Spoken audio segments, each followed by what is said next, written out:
Cómo predicar de Cristo usando toda la Biblia. Por Goldsworthy. Capítulo 2. ¿Qué es la Biblia? Los evangélicos son gente bíblica. Mucho se ha escrito sobre qué es lo que diferencia a los evangélicos de los demás cristianos. El término evangélico se ha convertido en algo amplio y difícil de precisar, y nos corresponde tratar de definirlo. Pienso que la siguiente es la esencia de una buena definición. Un evangélico es alguien que mantiene la convicción de que la Biblia es la autoridad final por ser la palabra de Dios escrita. También es posible definir a un evangélico al precisar ciertos puntos a los que les da importancia. 2 puntos. El evangélico valora las tradiciones de la iglesia, pero las subordina a la Biblia. Cree en el don de la razón humana, pero entiende que ésta debe estar sujeta a la verdad última revelada por Dios, quien por sí solo determina qué es lo razonable. Cree en la obra de la gracia del Espíritu Santo en el creyente, pero sostiene que el Espíritu no trabaja de manera independiente de la palabra bíblica o contra ella. Por consiguiente, rechaza la creencia frecuente de que los cristianos tienen 3 fuentes de autoridad: la Escritura, la tradición y la razón.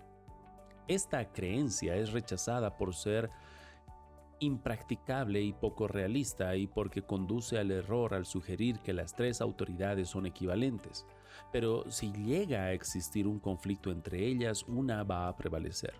Una vez que aceptamos la autoridad suprema de la Escritura, la importancia de la tradición y la razón no se cuestionan.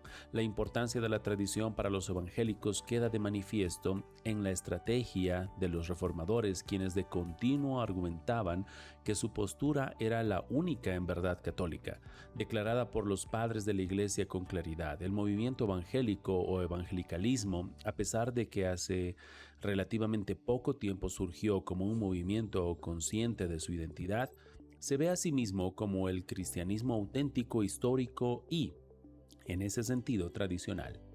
El nombre evangélico por sí mismo significa persona que vive conforme al evangelio, pero debido a que casi todas las personas de cualquier tipo de creencia que afirman ser cristianas apelan a la Biblia y al evangelio, debemos discernir con mayor profundidad. Es necesario definir el evangelio en términos de su contenido y efectos, y es necesario declarar la naturaleza y la autoridad de la Biblia. Los evangélicos declaran la autoridad de la Biblia en términos de que fue inspirada por Dios. Es infalible y no tiene error. No propongo entrar en ninguna discusión al respecto, salvo para decir que estoy de acuerdo en que todas las propiedades descienden de la naturaleza del Evangelio y de la relación de la Biblia con Jesucristo y se entienden a la luz de estos 2 elementos. Apropiarnos del nombre evangélico no significa necesariamente que siempre entendemos lo que esto implica, ni que somos consecuentes en nuestra vida diaria con lo que profesamos o predicamos. Nuestro entendimiento puede ser inmaduro y negativo, lo cual nos llevaría al peligro siempre presente del fariseísmo. Doy gracias a Dios porque no soy como estos católicos liberales y carismáticos. Leo mi Biblia todos los días, solo acepto la Biblia como autoridad. Esta convicción pudiera estar asociada con términos bien y llevarnos a relacionar de alguna manera a esa experiencia religiosa con vagas convicciones sobre la autoridad de la Biblia que validen esta experiencia. El peligro con esta posición es que cuando hagamos algo que nos haga sentir bien, lo aceptaremos de buena gana como bíblicos sin examinar las Escrituras para comprobar si lo es. Este buen sentimiento puede describirse como una calidez interna indefinida o como un sentirnos bien al reconocer nuestras estrategias para el ministerio que funcionan. Pues hay buena asistencia en nuestras reuniones o porque muchos expresan que la enseñanza nos ha ayudado, etc. Lo cual no es malo, pero debemos comprobar si lo que hacemos es bíblico. Mi intención no es criticar a otros cristianos, pero cabe decir que en ocasiones hay muy poco en común entre los distintos grupos de individuos que adoptan ese nombre. Es fácil afirmar serlo, pero mucho más difícil es traducirlo a nuestra forma de leer la Biblia y de transformar nuestras ideas, vida y ministerio. Por eso, todos debemos mantenernos alertas en pensamiento y oración y esforzarnos por ser bíblicos. Si los evangélicos somos personas bíblicas, debemos ser diligentes en comprender el mensaje de la Biblia y su efecto, e ir cambiando la forma en que percibimos al mundo, buscando vivir en él como verdadero pueblo de Dios. El principal propósito de este capítulo no es definir al movimiento evangélico, sino comprender lo que podemos deducir dentro de la creencia evangélica acerca de la naturaleza de la Biblia. Como predicadores evangélicos debemos trabajar arduamente para asegurarnos de que la naturaleza de nuestra predicación sea realmente bíblica. El usar textos bíblicos, centrarse en personajes bíblicos o hacer uso de clichés considerados bíblicos no son por sí mismos garantía de que nuestra predicación sea bíblica en esencia. Espero que este estudio sobre cómo aplicar la teología bíblica a la predicación nos ayude a ser más bíblicos al predicar. La Biblia es la palabra del único Dios. Una afirmación básica de la visión evangélica de la Biblia es que existe un solo Dios que se ha revelado a sí mismo mediante su palabra, lo cual implica que Él es la autoridad suprema, puesto que solo Él es Dios. Este único Dios es consecuente en su carácter y en su adhesión a la verdad, de la cual es autor. No hay lugar para el relativismo en la fe bíblica porque Dios es el único Dios. Ningún otro escenario puede explicar la naturaleza del mensaje bíblico. Más aún, este escenario incorpora la autoridad de Dios en su calidad de creador de todas las cosas. Lo único que relativiza la verdad es el hecho de que la reprimimos en forma pecaminosa. No pretendo decir que si no tuviéramos pecado entenderíamos toda la verdad, pero debemos decir que Dios nos ha hecho capaces de tener conocimiento, si no exhaustivo, sí veraz. Debemos recordar también algunos aspectos relevantes de la enseñanza cristiana. El único Dios hizo todas las cosas y la evidencia de este ser está presente en toda la creación. La raza humana fue creada a la imagen de Dios y por ende conoce el hecho de que todos los aspectos de la creación dan testimonio del ser y del poder del Creador. La humanidad se ha rebelado contra el Creador, con lo cual ha suprimido el conocimiento de la verdad, pero en un gesto de amor y misericordia Dios actuó y redimió para sí un pueblo. Lo que ahora ofrece al mundo es una palabra de redención y el Espíritu de Dios establece la autenticidad de ella al eliminar nuestro espíritu rebelde y darnos un corazón lleno de fe. Dios es uno y su plan de salvación cubre toda la raza humana. No hay lugar para esta clase de relativismo que ubica a todos los dioses y todas las religiones al mismo nivel. El carácter único de Dios descarta esta posibilidad, puesto que Él es santo y perfecto. Como no lo son otras supuestas deidades, el plan de salvación revelado en la Biblia solo puede ser coherente con un Dios que es único Dios. Se trata de un plan universal que refleja la unidad y carácter singular de Dios. Si un predicador no cree en estas enseñanzas, no puede predicar en forma acorde con la Biblia. En vista del rechazo posmoderno a los absolutos y del relativismo predominante, debemos declarar la unicidad de Dios y la naturaleza absoluta de su autoridad con valentía. La verdad es absoluta y coherente porque es la verdad de un Dios absoluto y coherente. El posmodernismo y el relativismo populan con expresiones de un ateísmo ideológico que es necesario resistir. La forma última del relativismo es la teoría de que el universo llegó a existir por azar y no por un diseño creativo. En tal universo, llegar a conocer o incluso pensar que se conoce algo es un suceso fortuito. La predicación realmente bíblica es la que afirma la cosmovisión del teísmo cristiano. Reconocemos que el universo es creación de un solo Dios y que tiene sentido y orden, y que solo el pecado y el consiguiente juicio de Dios confunden ese sentido de orden. La Biblia es la única palabra de Dios. Hemos reflexionado sobre la unicidad y la singularidad de Dios como base de nuestra idea de autoridad. La Biblia contiene varias metáforas que describen de manera muy certera este punto, entre las cuales cabe destacar la del alfarero y el barro. La noción misma de un solo autor lleva consigo como consecuencia en términos lingüísticos y reales la noción de autoridad. El autor supremo que hizo todas las cosas es quien tiene la autoridad para gobernar todas las cosas. Al considerar la palabra de este único Dios, reconocemos la importancia que se le otorga a esta palabra en la creación y redención. ¿Por qué destaca el relato de la creación de Génesis el hecho de Dios dijo, sea, y fue así? ¿No podría Dios, en términos metafóricos, haber chasqueado los dedos o tan solo haber pensado en la idea de creación? ¿No será este relato el caso de una historia antropomórfica primitiva que concibe a Dios como un ser humano y le imprime un tipo de acción humana al acontecimiento? En ningún caso. Usted y yo no creamos cosas diciendo hágase. Podríamos decir creo que construiré un piso de madera y lo haré a una hornada de bollos. Pero tan solo estamos usando nuestras manos y herramientas para moldear materias primarias y existentes. El relato de la creación no es una historia antropomórfica, es totalmente única. Dios pronuncia una palabra y hace todo el universo, incluido todo lo que contiene. Todo, a partir de nada, sin materias primas, sin herramientas, solo Dios y su poderosa palabra. Esta palabra es fundamental para comprender lo que es la predicación y la retomaremos cuando consideramos la naturaleza de la predicación. La singularidad de la Biblia es, precisamente, porque es la palabra de Dios escrita, la cual deriva de la singularidad de Dios. Algunos dirían que el cristianismo es un fenómeno cultural occidental, una afirmación curiosa si consideramos sus orígenes orientales. Se considera occidentalmente porque fueron en especial cristianos occidentales los que llevaron la fe cristiana al África, Asia y América. En ocasiones lo hicieron en mala forma o con poca sensibilidad, puesto que produjeron la impresión de que el cristianismo y la civilización occidental eran lo mismo.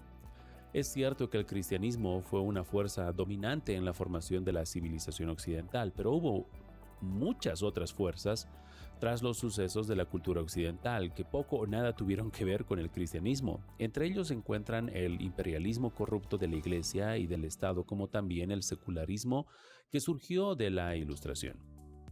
El mundo postcolonial vio el surgimiento de la etnicidad consciente de su identidad, en particular entre los pueblos indígenas de ex-estados coloniales, pero uno de sus resultados es la existencia de muchas tendencias hacia el relativismo y el sincretismo, que desafían la posición única y singular del Evangelio y de la enseñanza de la Biblia. No obstante, esas desviaciones solo pueden prosperar al impedir que la Biblia hable con su autoridad, la que por sí misma establece su veracidad como la palabra de Dios. Cuando se acepta el relativismo cultural, pronto se convierte en relativismo ideológico y teológico.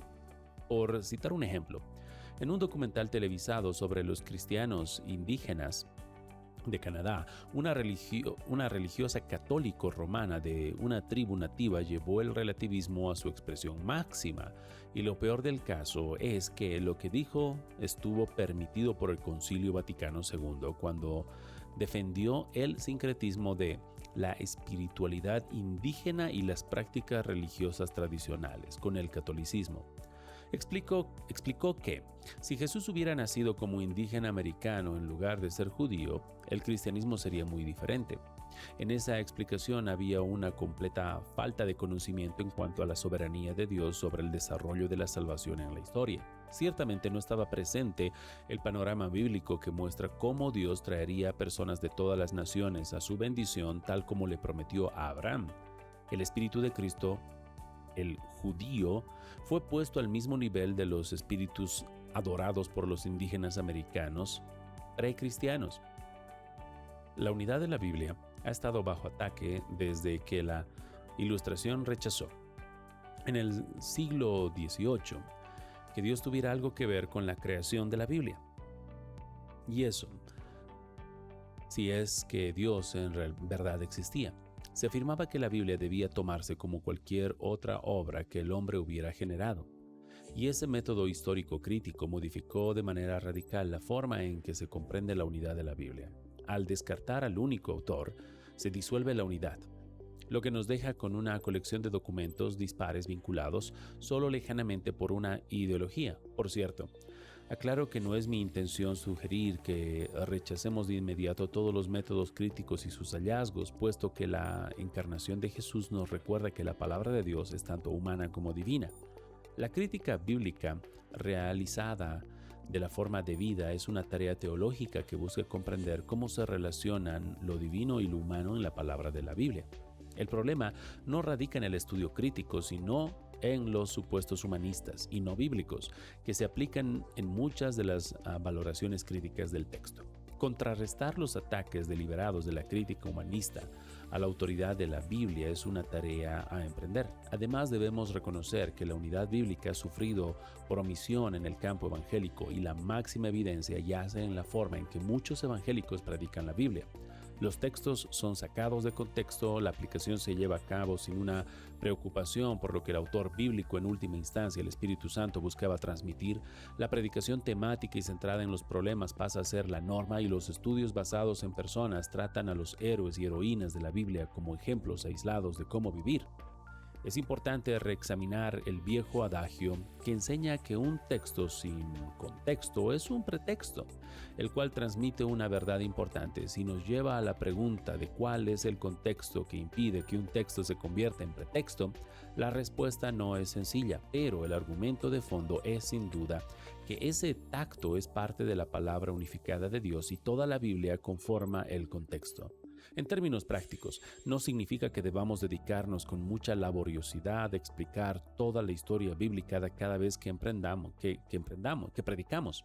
Significa que debemos esforzarnos por entender el verdadero y reiterado principio de la Reforma, de la analogía de la Escritura, la verdad de que la Escritura se interpreta con la Escritura misma. El significado de cualquiera de sus textos está vinculada a la de todos los otros textos, y esta tarea se hace posible gracias al principio en que insistiré hasta el cansancio en este estudio, que el centro y el punto de referencia para discernir el significado de toda la Escritura es la persona y la obra de Jesús de Nazaret, el Cristo de Dios. Si bien los aspectos más destructivos del método histórico crítico y su evolución han menoscabado el sentido de la unidad de la Escritura, la teología bíblica ha hecho mucho para preservarla, pero debemos reconocer que muchos teólogos bíblicos han adoptado los supuestos de la Ilustración, y por ende, la teología que producen es deficiente desde un punto de vista evangélico. Intentaré demostrar que una teología bíblica consecuente con los supuestos evangélicos tiene un gran poder aclaratorio, preserva el sentido de la unidad de la Escritura y reconoce al mismo tiempo la gran diversidad que contiene. La Biblia es la palabra de Dios acerca de la única vía de salvación. Los evangélicos estamos comprometidos con el concepto de la posición única de Cristo. Rechazamos la idea de que todos los caminos llevan a Dios, por la sencilla razón de que la Biblia la rechaza expresamente. El principio de que las distintas culturas deben ser estimuladas a desarrollar su propia espiritualidad no cristiana o sincretista es ajeno a la Biblia. La religión no trata de seres humanos en búsqueda de Dios, según una afirmación popular. Más bien, la imagen bíblica habla de que la verdad revelada por Dios es cuestionada por la idolatría. De acuerdo a la forma en que Pablo aborda el tema en Romanos capítulo 1, verso 18 al 32, lo que en realidad sucede es que la religión es el esfuerzo último del hombre para evitar la verdad de Dios, que es evidente en nosotros y en todo lo que nos rodea. Si se piensa que todas las religiones llevan a Dios, entonces no tendría sentido predicar la Biblia. Este relativismo religioso suele ir acompañado de alguna forma de universalismo, lo cual implica que las opiniones religiosas del ateo que forja un Dios a su propia imagen son tan aceptables como la del teísta cristiano, que el cristiano y el ateo tienen el mismo destino y la única diferencia posible se produce en la calidad de vida que en el presente genera cada grupo de diferentes convicciones. No podemos aceptar esta situación. Algunos evangélicos sienten incertidumbre al no conocer el destino de quienes nunca han escuchado el Evangelio, pero sugiero que esto no sea tan solo una cuestión de opinión, sino de evaluar la evidencia bíblica. Lo característico de la fe evangélica es el hecho de que el destino eterno está en juego, y es este destino eterno el que otorga su urgencia a la predicación, como afirmará Bernard Ramm. La distinción absoluta entre el salvo y perdido aún domina el pensamiento y la teología del evangélico. Una vez más, la perspectiva de la teología bíblica es la que fortalece nuestra convicción sobre la única vía de salvación. Esta teología es la que debe asistirnos para evitar las formas más negativas de relativismo ecuménico entre personas de distintos credos. Y por otro lado, ya en un ámbito evangélico, debe energizar nuestra predicación con un celo mayor por el evangelismo y por la sana doctrina como medio de establecer a las personas en la fe y llevarlas a la madurez. La gran fortaleza de la teología bíblica es revelar la enorme coherencia interna de la trama divina y la historia de la salvación, la cual es un aspecto de su fortaleza apologética al defender el cristianismo. La complejidad de las interrelaciones de los temas bíblicos y sus doctrinas podría quedar fuera de nuestro alcance si permitimos que nuestra predicación se centre en los temas de interés y en los problemas prácticos de nuestros oyentes con la esperanza de ser conocidos como predicadores que hablan de manera adecuada ante una situación. El peligro es que lo adecuado puede convertirse en un juicio subjetivo en vez de utilizar un juicio basado en el análisis bíblico. Después de todo, Dios tiene suprema idoneidad para dictar qué es adecuado. Entre las características del camino bíblico de salvación que destacan que es un programa único para rescatar al mundo pecador se encuentran la gracia divina. Las religiones, de la mano del altruismo humanista, presentan programas basados en obras y esfuerzo humano como medio de alcanzar el objetivo deseado, pero el cristianismo presenta un panorama tan distinto al del pensamiento secular que de continuo es objeto de argumentación y defensa, incluso dentro de las páginas de la misma escritura. Abraham es llamado a dejar un mundo de paganismo con el propósito de Dios de bendecir por medio de su descendencia todas las naciones de la tierra. Génesis 12, verso 1 al 3. Israel es llamado a salir de Egipto para que su servidumbre a los poderes egipcios desaparezca y se convierta así en una nación libre para servir al único y verdadero Dios. Siempre que el sincretismo, o como se le denomina en ocasiones diálogo entre credos, emerge en la vida de Israel, lo hace en directa contravención a las ordenanzas divinas y lleva inevitablemente al desastre. Solo existe una forma en que las naciones puedan encontrar al Dios y es por medio de la salvación de Israel, establecida para hacer luz a las naciones. La Biblia es la única palabra escrita de Dios sobre el camino de salvación. Hay un solo Dios y un solo mediador entre Dios y los hombres, Jesucristo hombre. Así escribe Pablo a Timoteo en el contexto de su explícita preocupación por las naciones del mundo. Hemos hablado de la singularidad de Dios y de su plan de salvación. Ahora debemos recordar la importancia de la Biblia como la palabra escrita de Dios. No podemos hacerlo sin referencia a la singularidad de Jesús como la palabra hecha carne, verbo encarnado, y como único mediador entre Dios y la humanidad. El predicador evangélico sostiene la convicción de que la Biblia se le ha conferido a una muy alta dignidad. Cuando Dios le habló a la humanidad, no dejó sin un testigo a quienes nacimos después. El Espíritu Santo, el Paracleto o Consolador prometido, ha ejercido su ministerio de gracia de tal manera que las Escrituras, exhaladas por Dios, han llegado a nosotros como el registro verdadero y fidedigno de la forma en que Dios ha hablado y actuado en la historia para nuestra salvación. Esta actividad sagrada de redactar lo que Dios dijo no está limitada a los apóstoles y a los autores del Nuevo Testamento.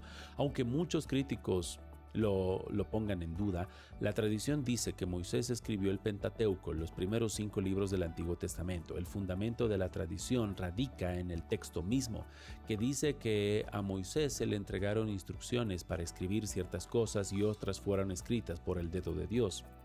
Y hay registros que indican que Moisés escribió mucho más.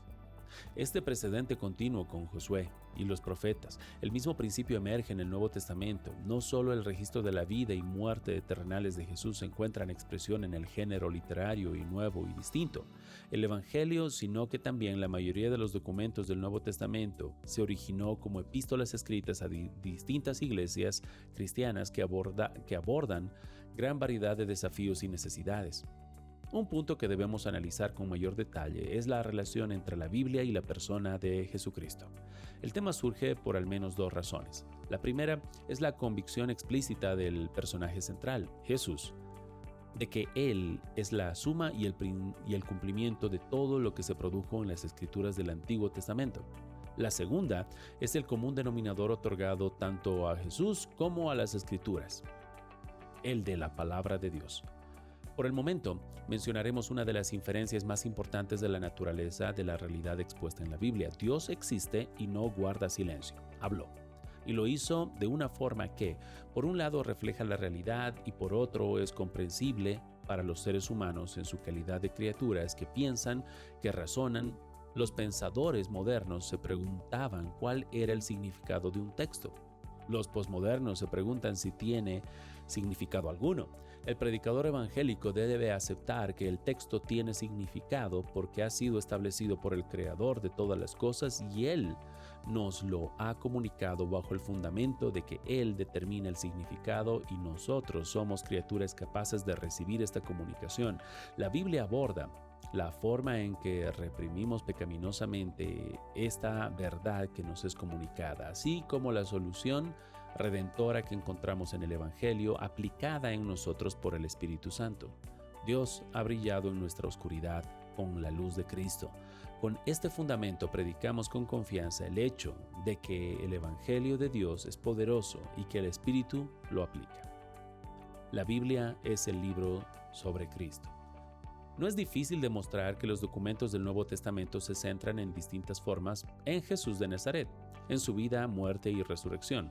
En los casos en que no se hace hincapié en los hechos históricos de cualquier manera, actúan como un supuesto subordinado a la doctrina y a la naturaleza de la existencia cristiana. Ningún documento del Nuevo Testamento tiene sentido sin la afirmación central de que Jesús vino al mundo como portador de salvación. El Nuevo Testamento muestra una completa unidad, pues a pesar de ser un conjunto de 27 documentos bien diferenciados, es un libro sobre Jesús, el Salvador que vino a vivir, morir y resucitar, que en la actualidad viene a su pueblo por medio de su palabra y de su espíritu, y quien vendrá de nuevo con una gran gloria para juzgar a los vivos y a los muertos. Así como es simple afirmar este hecho fundamental del Nuevo Testamento, es mucho más complejo en ocasiones trasladarse a la práctica. Como ya lo indiqué, hay aspectos de interpretación de los textos del Nuevo Testamento sumamente importantes y algunas veces muy complejos, que serán un objeto de un escrutinio más intenso en la segunda parte de esta obra. Un aspecto de este mal uso que debe interesarnos es la propensión que tenemos a separar las cuestiones de ética y vida santa de sus raíces en el Evangelio. Como ejemplos de lo que intento decir, me referiré a sermones que he escuchado en la iglesia. El primer ejemplo se trata de una serie sobre las señales de una iglesia madura. Según recuerdo, no hubo nada que no fuera bíblico en la exégesis de los textos, pero era el enfoque general y las inferencias lo que me preocupaba. Se presentaron varias cualidades que uno esperaría encontrar en una iglesia madura. Era como describir a un roble sano. La inferencia era que como congregación deberíamos ser más diligentes en producir estas señales de madurez. Lo que faltaba era la forma en que estos textos se insertan en el contexto neotestamentario de exposición del Evangelio. El enfoque básico estuvo en la ley, no en el Evangelio. Retomando la analogía del roble, describir un árbol sano no nos ayudará a cultivar uno, solo nos permite reconocerlo cuando lo veamos. Para cultivarlo necesitamos saber sobre el suelo, la semilla y las fuerzas que realmente generan dicho árbol. De la misma manera, sin el Evangelio, todas las exhortaciones del Nuevo Testamento no solo se convierten en ley, sino que se tornan legalistas. Este segundo ejemplo también fue tomado de un sermón que trataba de las exhortaciones a los pastores que se encuentran en Efesios capítulo número 6, verso 4. El tema era específico sobre la paternidad cristiana. Y al igual como el ejemplo anterior, la exégesis del texto inmediato había sido cuidadosa y los puntos mencionados eran pertinentes, pero faltaban dos elementos. En primer lugar, no se aclaró que lo que Pablo mencionó era una consecuencia de su previa exposición al Evangelio. En segundo lugar, y como resultado, no había consuelo en el sermón para los padres que se dieran cuenta de que no habían podido alcanzar esta alta norma. No había gracia para los padres que habían fallado. La buena exégesis de un texto restringido por no tener su contexto más amplio convirtió el texto en ley, sin gracia aparente. Y cuando nos basamos en el Antiguo Testamento, la tarea es todavía más difícil. Antes de continuar, quisiera destacar un principio fundamental que examinaremos con mayor detalle. Debe ser objeto de énfasis y reflexión, preocupación y análisis, y es necesario actuar en consecuencia si buscamos que nuestra predicación del Antiguo Testamento tenga el enfoque cristiano. El principio es el siguiente. Jesús afirma que el Antiguo Testamento es una obra que se refiere a Él. En la introducción me refería al problema de lo que predecible que resulta esa parte sobre Jesús. Cuando tratamos de hacer lo correcto y hacer nuestros sermones del Antiguo Testamento explícitamente cristianos. En otras palabras, Jesús dijo a las multitudes que presenciaron cómo sanó a un lisiado: ustedes examinan las Escrituras, entre paréntesis el Antiguo Testamento, porque piensan tener en ellas vida eterna, y son ellas las que dan testimonio de mí. Pero ustedes no quieren venir a mí para que tengan vida. Juan capítulo 5, verso 39 y 40. Y nuevamente afirma: porque si creyeran a Moisés, me creerían a mí, porque de mí escribió él. Juan capítulo 5, verso 46. Lucas registra para nosotros la extraordinaria afirmación del Cristo resucitado de que Él es el tema de todas las Escrituras. Lucas capítulo 24, verso 27, verso 44 y 45. Estos pasajes, de la mano de un conjunto de evidencias mucho más amplio, nos indican la relación esencial de todos los textos bíblicos con el tema central: la vida, muerte y resurrección de Jesús de Nazaret, el Salvador del mundo. Por lo cual, deseo formular una pregunta simple pero dirigida en especial al predicador evangélico, una pregunta que todos deberíamos hacernos al prepararnos para predicar, y que sin lugar a duda, la respuesta debería estar clarísima en nuestras mentes antes de empezar nuestra predicación. ¿Cómo da testimonio de Cristo este pasaje de la Escritura y en consecuencia mi sermón? Hay dos razones fundamentales para recalcar esta pregunta. La primera, antes mencionada, es que Jesús afirma ser el tema de toda la Escritura. La segunda es la estructura general de la revelación bíblica, la cual solo encuentra su coherencia en la persona y obra de Jesucristo. Aunque a estas dos razones podríamos agregar una tercera. No fue por accidente que la iglesia cristiana llegara a entender que la Biblia es la palabra de Dios y que al mismo tiempo entendiera que este título también se aplica a Jesús. Juan capítulo número 1, verso 1 hasta el 14. En vista de estas consideraciones sobre la naturaleza de la Biblia, no puedo pensar en un desafío mayor y más difícil para la autoevaluación del predicador que preguntarse si el sermón dio una fiel exposición de la forma en que el texto da testimonio de Cristo.